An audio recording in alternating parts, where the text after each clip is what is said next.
everybody, to yet another episode of Voices of Influence. And today we're going to be talking to Greg Wasserman. And the topic that I'm interested in talking about today is about how do you take your podcast and convert that for relationship and also for content. This is an area that Greg has a lot to say about.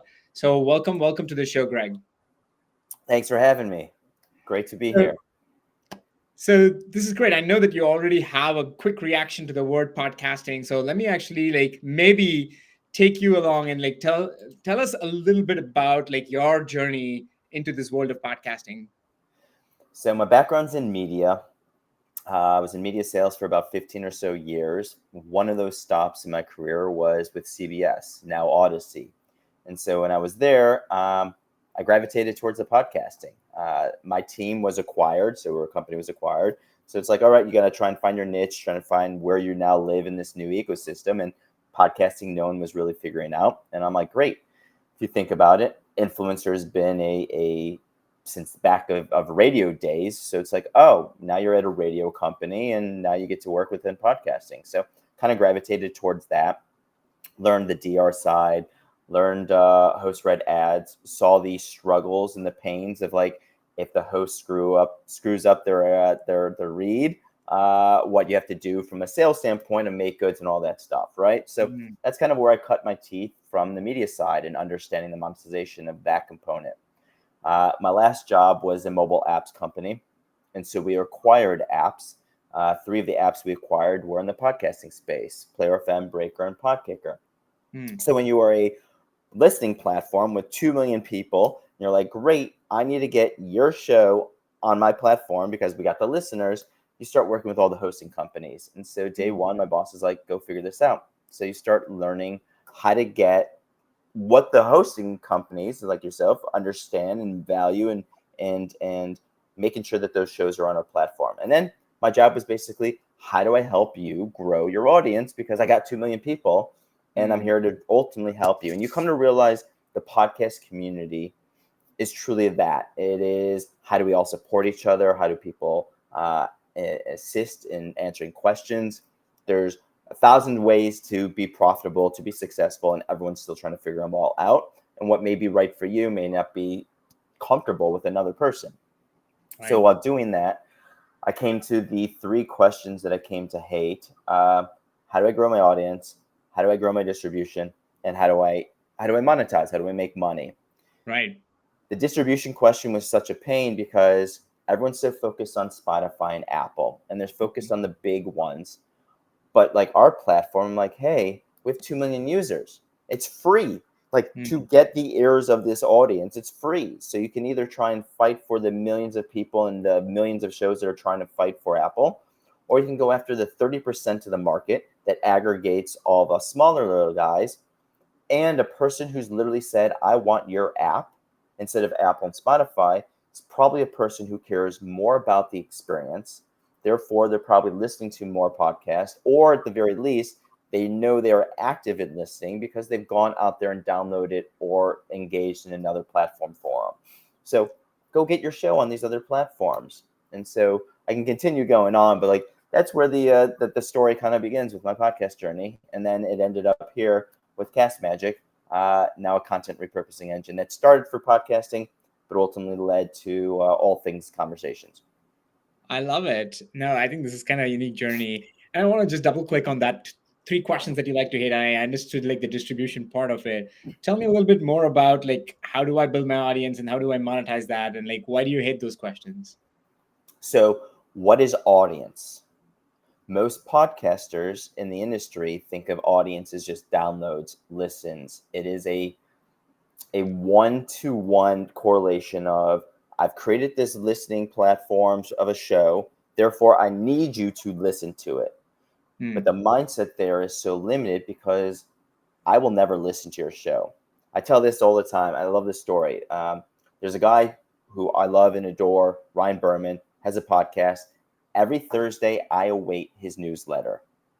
I never listened to his show. I did last week because he's like, hey, listen to my show. I think you'll like this, which was a great show. But I don't have the time to listen to everyone's show. But to get his newsletter and spend the 3 minutes on Thursday morning anticipating, knowing that that's going to be value to me, well, I then forward that on. So who cares about me listening to his show? I'm still giving him my time. And that's at the end of the day what we have to think about. If you build a brand, the brand is his platform of courage. And so whether I get the courage dose from his podcast, from his LinkedIn post, from his newsletter, it is community building across all those different spectrums.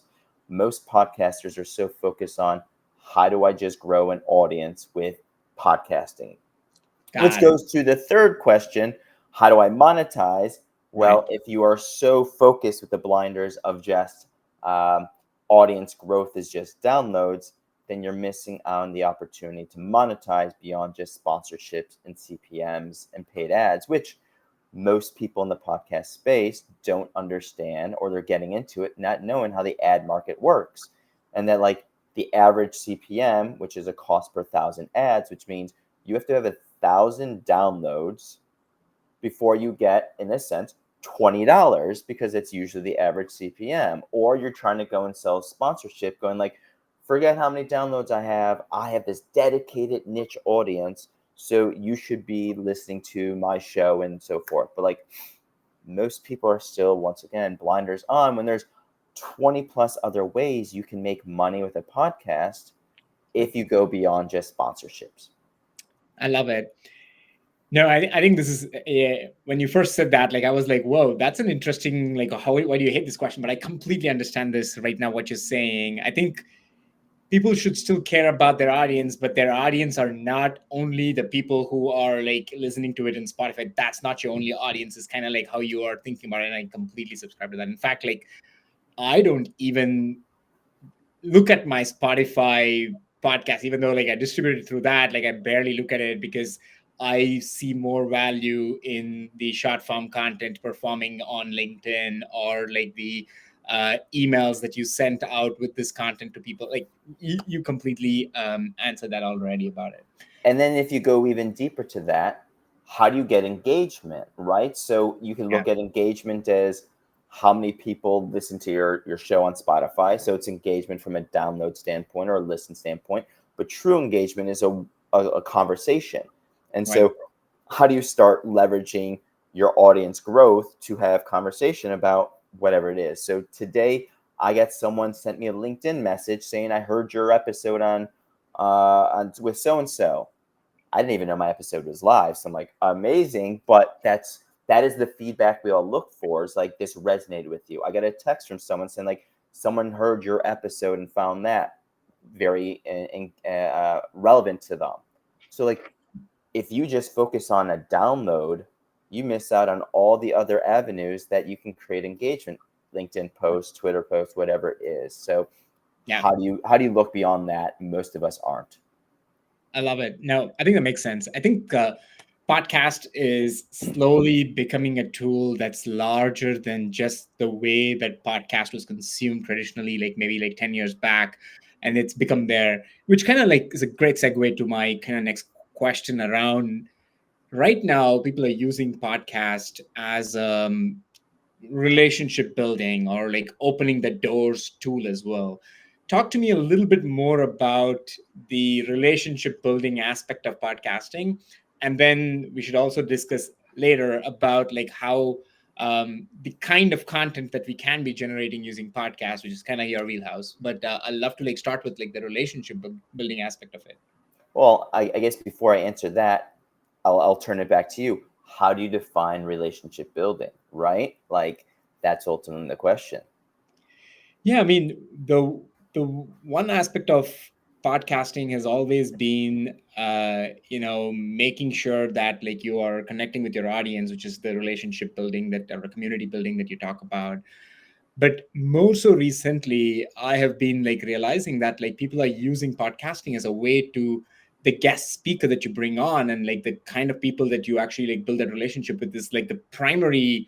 I mean, like right now we are connecting and talking about it on our podcast. Like we have a conversation before this show is over, and like we're going to have a conversation after and continue this conversation. And that's actually like an inroads into companies and like everything that you are going to get through this as a channel tell me a little bit more about whether that resonates with you, and like, is that a good use of podcast, or are we all like abusing podcasting to a great degree right now? Well, I mean, to the answer this, the second part of that, no, not at all. But to the first Okay. part, and like laying out the foundation of how you've defined relationship building, it's like, yes, my ethos is life is about time and relationships. So at the core, that's another reason why I love podcasting, because you're like, oh, I could use this to further relationships. Now, it's further relationships because I'm able to use it as a medium to get my message out there, and then take that content. Second part of your piece is content repurposing and content creation. Is like, I'm an external processor. So for me to sit down and type up my thoughts all day ain't gonna happen. But to have this as a medium of like, let me just free flow my thoughts with you right now in a conversation. It's recorded. I may regret what I say, but it's out there, and I've gotta go with it because I said that at one point. Those people that are nervous about it will probably not get into it, and that's a completely different story we can talk about and dissect. But like, the medium itself is like, most people want to have conversations. If you just take the standard, hey, I would love to have a coffee talk with you. We all got too much on our plate. We don't have time for it. But if you go, hey, I would love to have you as a guest on my podcast, to have the same conversation we're probably going to have over coffee, only I'm now giving you a platform. So maybe depending on the person, you'll be a little more reserved. I am who I am, so this is me no matter what. But some may be like very more polished or reserved. Like, I'm not going to go off the cuss. Think of Joe Rogan as your quintessential, right? So I think it's a great way to now start having the conversations that you were going to have, giving a platform, and then figuring out what was great out of that conversation that we could repurpose. Like, I don't know how many coffee meetings I've had and going like, my God, this is gold. Like, I learned so much. Like, this in itself is a podcast, hence why we hear a lot of those things. But there's so many other ways to podcast besides what we're doing right now. But that is where a lot of people's minds go to. But if you look at the statistics, statistically, that's not a large percentage of podcasts are just you and I doing a show together. So I think from a relationship building, there's that. There's also business side. Like, how do I go ahead and build a business? Right. I'm going to have, in your case, good example. Before in the green room, I'm like, wow, I'm using your platform. We're using Zinc right now to record this. And you're like, I get to show everyone what this looks like by you coming on. And it's a great business. So it's like, let me show the industry what my tool is. Go, wow, this is an amazing tool. Then I get to show other people, and then Greg's going to promote it. Like, it's just a smart business decision in itself. Why wouldn't you do that? So I think from a relationship standpoint and business, they can coexist. But if you're going to have coffee chats, why not do it over recording and say, like, great, more people can now understand, or I can start pulling out the nuggets of things that I said that I never would have used in the first place, and now I get to use it. I like it. So this is great. I mean, I think this is kind of like what we are seeing, especially in the context of like early stage entrepreneurs using this as a way to like give value for customer discovery, like give people a platform, like talk to them, understand, learn about businesses, and then use that as a way to give back value by like promoting them and like presenting their voice to their audience is actually becoming a very standard thing that I'm in fact like encouraging a lot of early stage entrepreneurs to do that as a way of relationship building, which kind of resonates with what you said.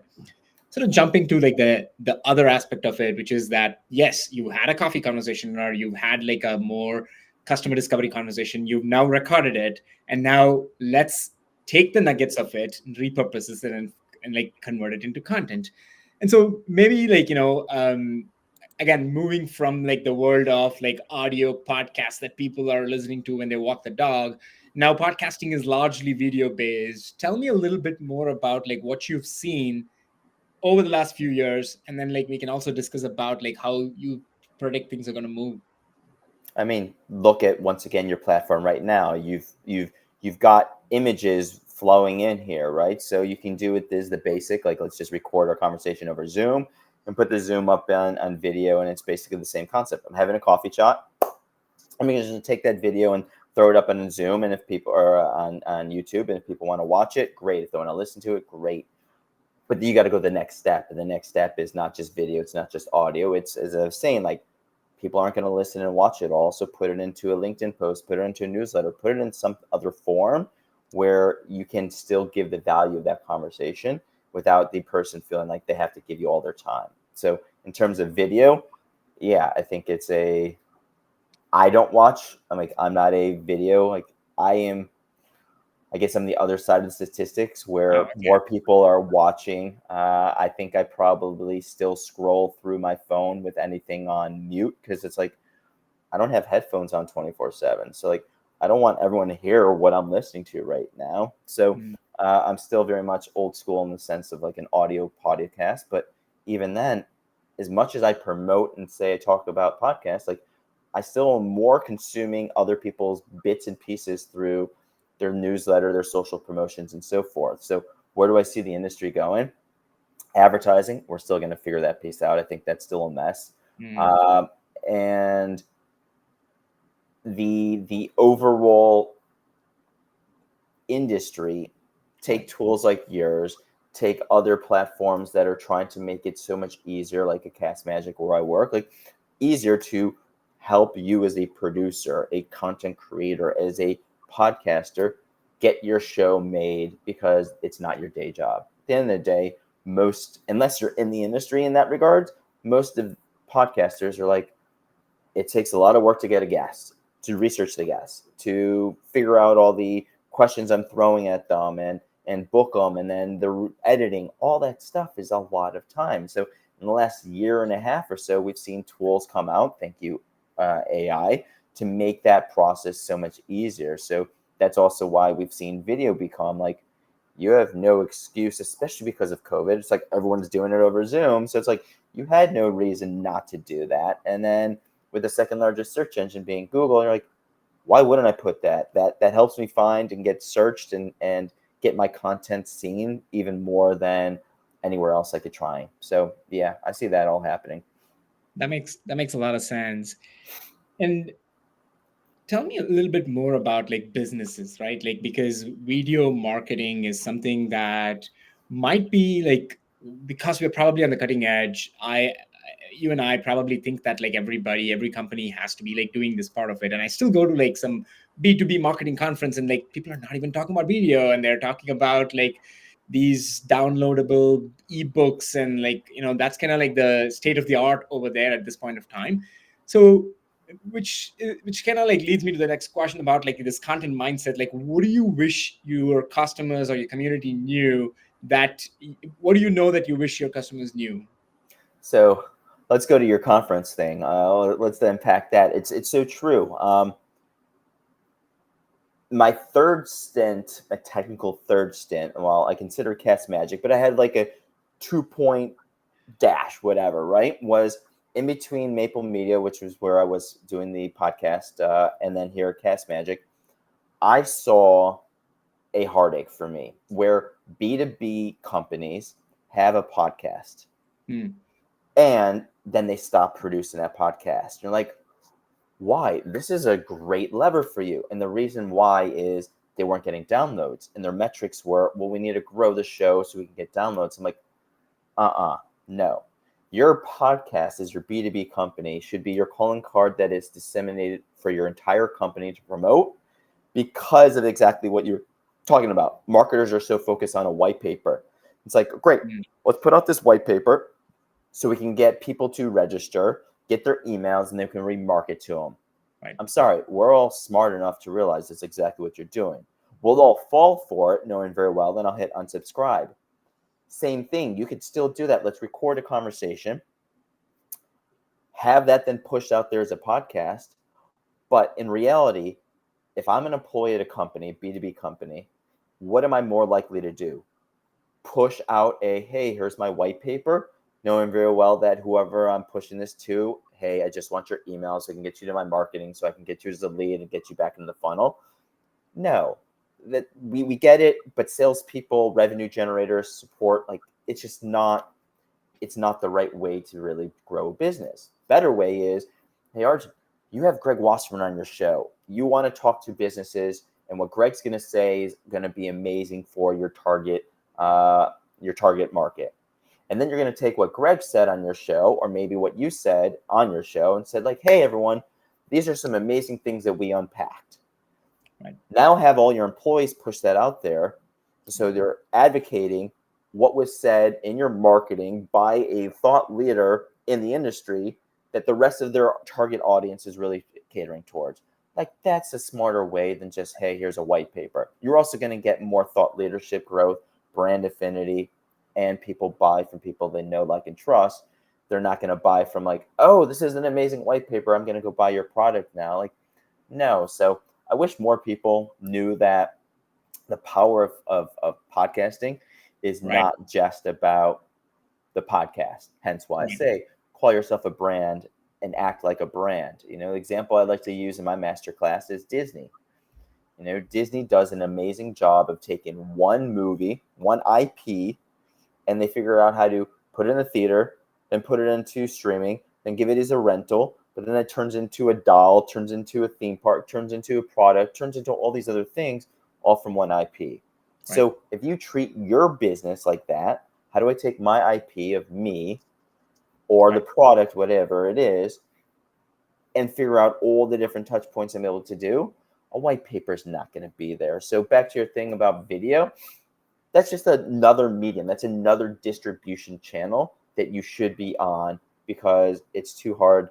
It's too easy to not just put a camera in front of two people's faces when we're recording a conversation anyways. And some people, I get it. We all work from home, but like after 4 years of this COVID life, like we should all be used to a dog running by or a fan blowing, going like, you know what? The imperfect is what makes us perfect. And that's the amazing, beautiful thing about it, right? Right. I think you said it really well. And I think in the part of where you were saying, you unpacked another interesting tidbit over there is companies are now being able to leverage their team and their other people to push that content. This is a small thing that you mentioned, but I almost think that this is a trick or a hack that like most companies don't do well. And in fact, to a point where like a podcast is in two ways possible. One, for pushing the content through use your company and your company's influence for sure. But at the same time, you could run multiple shows with like different, like say like a head of engineering, a cybersecurity company could run their own show, which is not coming from the marketing team, but it's coming from like your cybersecurity team or your engineering team, which is probably has more knowledge about cybersecurity than your marketing team does, and so they're more uh, well positioned to run a show. So tell me a bit more about like, are there companies that are there who are doing a good job of like leveraging their exec team or like their wide team to like use their influence to like help with the brand? Yeah, so if those of you that are watching this, looked like I was looking off screen. I need to bring up a quote that I thought was really relevant here. So I've got there's Rob Durant just wrote a book about social enablement. Highly recommend it. Great book. But he in there quotes some hard stats that have come out from a research, basically saying that unicorn companies whose founders have the largest number of LinkedIn followers secured a larger total investment on average, 20% more than those then who didn't. So it just goes to show, like, once again, if your founders are out there promoting, if you're employee advocacy, if you are letting your company advocate and pushing, and more people, once again, buy from people they know, like, and trust.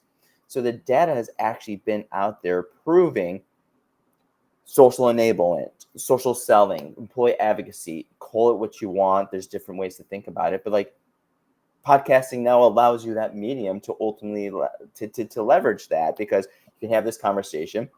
So as you're talking about, you know, having the specific department talking, it's like, yeah, have the department talking about it, or have the whoever you're trying to reach, whatever your core audience that you're trying to sell to, whatever your sales team wants to go and reach out, like that's who you should be bringing on the show to get the quotes, to bring the thought leadership. It also opens a door back to your previous question about relationship building, so you can build the relationships with the right people you're trying to. Like, there's so many ways to do that. Or if you're just trying to sell your own product, there's ways to do that without being sleazy. And I think podcasting gives you a recording medium to do it, but ultimately treat yourself like a brand. I love it.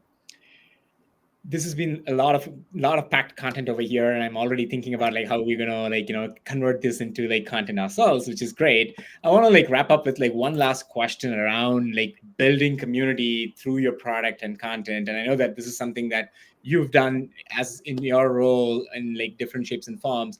Tell us a little bit more about like how, whether like the podcasting is part of the community building, and like tell me a little bit more about community building. So, from what I've done here at Cast Magic, community is basically what's built our product. I mean, the founders they built it for serving their own needs, and that's usually the best way to build a product. But like, you had to get customer feedback, and that was the greatest thing. Is they literally went to the customers like, "Hey, we built this, but help us make it better." And that has been the great flywheel of like, oh, you tell us what you're looking for, and we'll probably say, yeah, I would want that. I have to imagine you do the same thing on your product. It's like, I'm using it. I built it for me, but I'm sure there's other people that are using it in a different way that I'm like, I didn't even think about that. You don't know what you don't know. So it becomes an amazing thing. So from our standpoint, Cast Magic and the community and community building, it goes to my ethos, which is why head of relationships, I've taken on that role, is like, the more you can engage with your audience, the Right. more you can understand who they are, the more you can sympathize with them, empathize, connect with them, build a relationship. They want to see you succeed. You want them to succeed. Like I tell everyone, I'm like, my job is to figure out how do I help you make more money.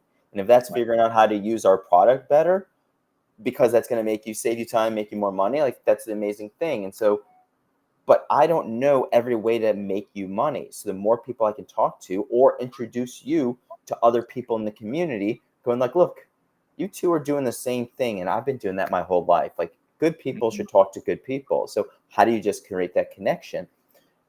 If you look at it from a podcast, and like let's step back and podcast community growth, right? Well, if you and I are both listening to the same show, I have to imagine you and I probably have something in common. So Right. as the host of that show, it should be my job to try and bring people together, which is why you see podcasters doing live events, why you see them doing meetups and trying to bring their community all together so that they can create that environment.